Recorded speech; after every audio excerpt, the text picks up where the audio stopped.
So for the last 3 years, I have played Football Manager as a job. I've got 5 things that will make you better at Football Manager immediately, right now.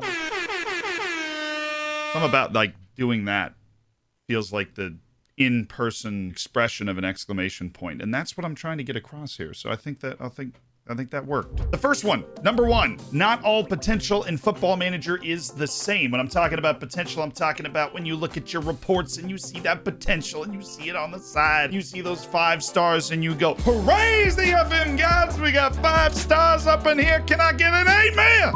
You should only do that for certain people in certain situations, because there are a couple of types of potential players that I want you to look out for. The first one is everybody's favorite. These are the hidden gems. So I'll be looking at players on my Twitch save, which if you want to watch me play the game live, the link's down in the description. If Twitch is scary, we have a live YouTube channel that you can subscribe to and watch episodes of the save. One of the players on that save came into my youth intake with 2.5 star to 3.5 star potential. Now that does not look particularly impressive, but what if I told you that after my team had improved for, let's see, 5 years and went from a team that couldn't get out of the round of 32 in the Conference League to a team in the quarterfinals of the Champions League, and his potential had only gone down to 2 to 3 stars. That is a remarkable amount of maintaining. And on top of that, at 18 years old, he's already getting matches with me in the Champions League because he's improved so much. This is actually the first time I've ever seen him have any downward arrows at all. And if any of that sounded confusing to you, it's because those star ratings are relative to your team. So as your team gets better,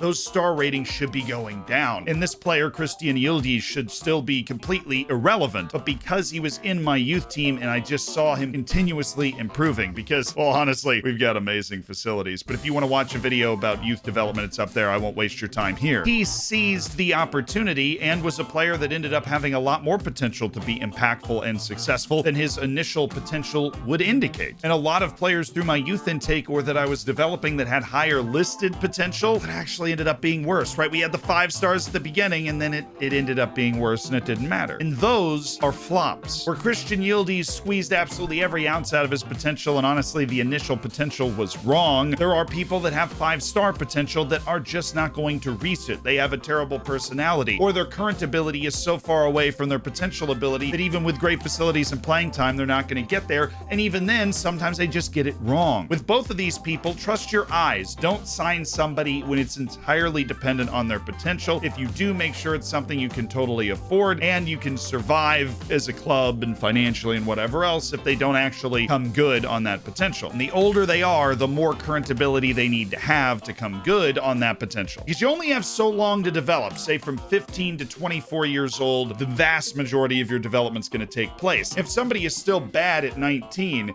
then trying to get all the way to that 5-star potential all the way over there, you don't have quite as many years to do it. So not all of that 5-star potential is created equal. They need to be able to reach it. And after a certain amount of time on your team, you need to trust your eyes and know whether they're going to reach it or not. Number 2, this is about scouting and a screen that when you start playing the game in particular, you just do not know exists. Do you know the basics of scouting? If you don't, we'll link a video right up there that you can check out about how to scout in FM22 after a lot of annoying research that we have done. But you're scouting and you click to scout players and you just don't know what's going on. It goes into the abyss. Well, if you go to scouting assignments and scout priorities, you will see a list of all the players you have asked your scouts to currently assess, organized in order. And if you have a player that, I don't know, you might want to sign soon that's more important than all these other jabronis that you don't want to sign soon, you click on that player and go to the bottom right and click prioritize assignment. If we do that with my boy Gustavo Duran, he goes right up to the top of the pops and is the highest priority for your scouting department. It doesn't mean they're going to finish it in 5 minutes, but it means whoever's supposed to be working on that report will put that at the top of their agenda. If you don't know which scout is taking care of which person, you can click at the top right and just select a scout and it will show you who they are working on, so that when you prioritize a couple of people, you make sure that you are not prioritizing all of the players that the same scout is looking at, so that you're basically not escalating anything. Number 3, training. It's big, it's scary, you have no idea what's going on, and there's like 300 million different options. I've got great news for you. We made a video after extensive research that gives you all of the tips that you need for training, and I am going to link the training stuff down below so that you can essentially ignore this, because training is even more important than you might think.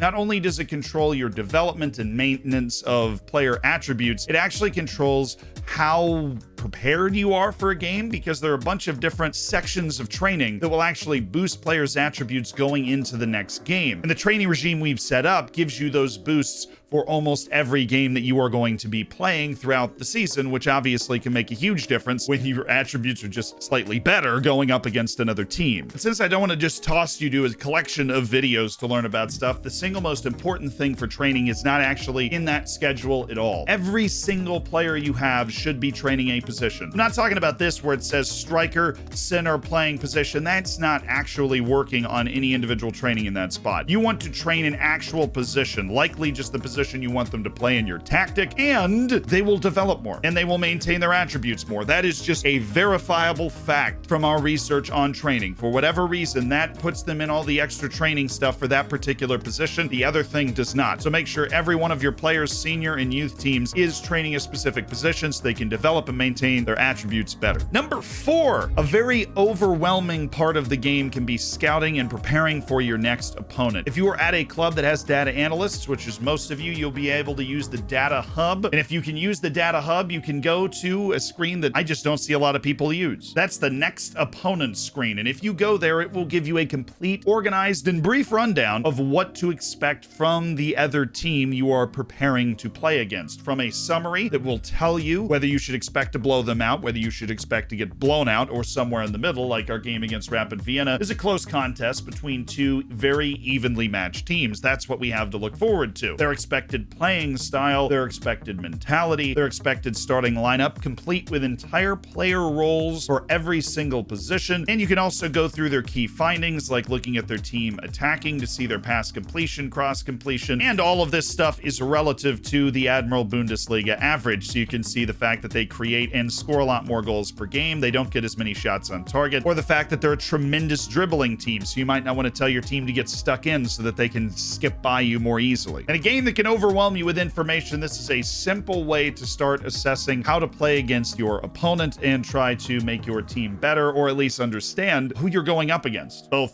team-wise and individually. You can literally just click on each of these players and go to their screen. You might not have all their attributes researched, but you get an idea of who they are. Number 5.